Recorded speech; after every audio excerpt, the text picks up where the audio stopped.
can you actually tell us like what actually changes when financially, of course, the moment someone becomes a Spanish resident?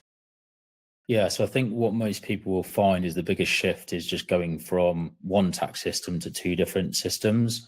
Sometimes they can overlap, but there is also a lot of differences. So it's important to understand how that impacts somebody like a US connected individual. So as it mentions in the slides there, Spain does tax global income and assets, not just Spanish income.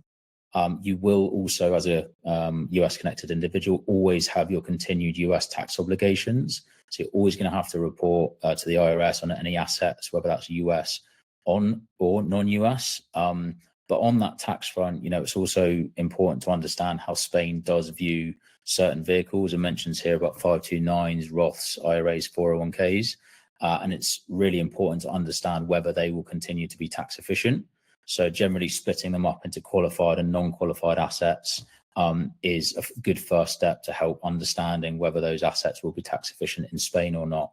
For example, 529s and Roths won't be tax efficient anymore whilst you're in Spain. So it's important to actually review those and understand, what can you do before, whether that's realizing gains or understanding, whether to liquidate accounts, things like that, to actually help understand or maybe put you in a better position financially for when you move to Spain.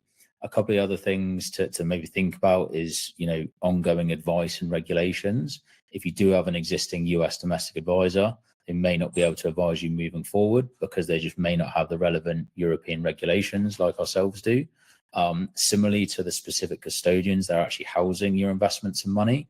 All of a sudden, as you become a Spanish resident, or Spanish tax resident, those custodians may not be able to continue to hold those assets or actually keep your account open. So understanding from a regulatory perspective what assets you can hold, what custodians will allow you to keep those, and how your tax obligations look are probably the key first steps in understanding how that changes once you become a Spanish tax resident. So in a nutshell, that's just getting a financial plan in place, especially if individuals are retiring on the NLV and things like that, which seems to be quite a lot of individuals that we're getting at the moment. So understanding what your income goals are, what assets to actually draw from and take distributions from is a good first step.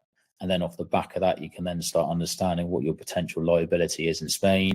And then it's actually reviewing the existing investment structures, getting yourself into Spanish permitted custodians, and then also getting yourself into EU compliant investments. So there's this thing called PRIPS, which is actually an EU regulation, which doesn't allow individuals like myself or EU residents to actually buy US domiciled funds and ETFs.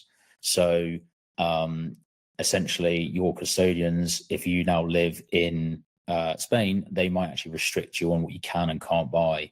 So actually getting this stuff in order and getting yourself into EU compliant investments with an EU compliant custodian is probably the biggest or one of the biggest financial decisions that you should do prior to moving, to make sure that you just alleviate some of those headaches moving forward. And then I guess the final thing is just, I mentioned in the previous question, is just realizing gains strategically, depending on the actual assets, for example, Roths, etc., to rebalance yourself before becoming a Spanish tax resident, so that you're not putting yourself into a potential higher Spanish tax bracket if you're realizing gains that have been unrealized for some time.